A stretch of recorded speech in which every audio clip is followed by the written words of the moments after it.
Nireklamo ng vote buying ang isang party list group na may pakonte sa Batangas at 3 sasakyan ang premyo. Ang sagot ng party list sa unang balita ni Sandra Aguinaldo.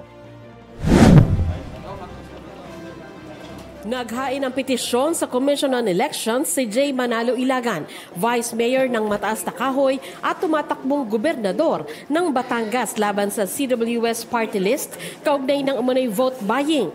Ang kanyang basihan, ang mga video at larawan sa social media kung saan ayon sa petisyon ay makikitang 3 bagong kotse ang ipinapremyo ng CWS party list sa isang kompetisyon sa Lipa City. Base sa petisyon ni Ilagan, may ituturing umano itong pamimili ng boto dahil naganap ang pamamahagi ng sasakyan noong February 13 hanggang 15, panahong nagsimula na ang campaign period para sa mga party list.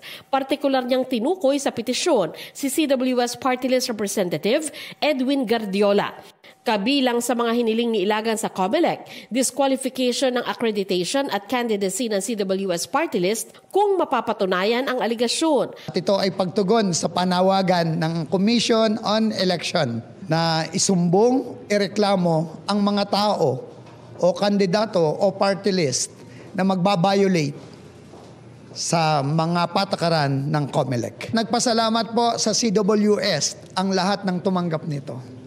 At ang buong paligid po noong area ay CWS lang ang nakalagay na tarpaulin. Ang mga litrato at video na kalakip ng petisyon ni Ilagan hango raw mula sa Facebook page ng aktor na si Luis Manzano at Barako Fest na pangalan din ng event.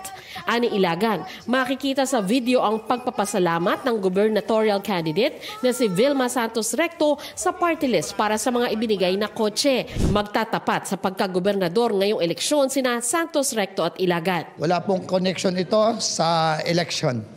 Ito ay isang karapatang pantao. Sabi naman ni Gardiola, hindi muna siya makakapagkomento dahil hindi pa nila natatanggap ang kopya ng reklamo. Sasagutin daw nila ang akusasyon sa tamang oras at forum. Sabay pagtitiyak na palaging sumusunod ang CWS party list sa mga batas, panuntunan at regulasyon ng COMELEC. Ang pamunuan naman ng Barako Fest, mariing kinondena ang paghahain ng petisyon ni Ilagan.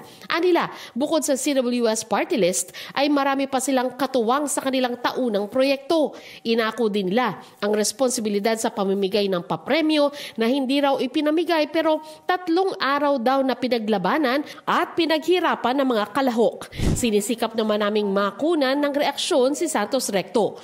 Tumanggi munang magbigay ng pahayag ang COMELEC kaugnay sa petisyon ni Ilagan. Pero paalala nila, the holding of talent games, talent shows, bingo games, and other similar activities that involves the distribution of prizes where the name of the candidate is clearly posted. It is already presumed to be a violation, no? So in which case, the burden is now shifted on the respondent. ito ang unang balita. Sandra Aguinaldo para sa GMA Integrated News. Igan, mauna ka sa mga balita, mag-subscribe na sa GMA Integrated News sa YouTube para sa iba't ibang ulat sa ating bansa.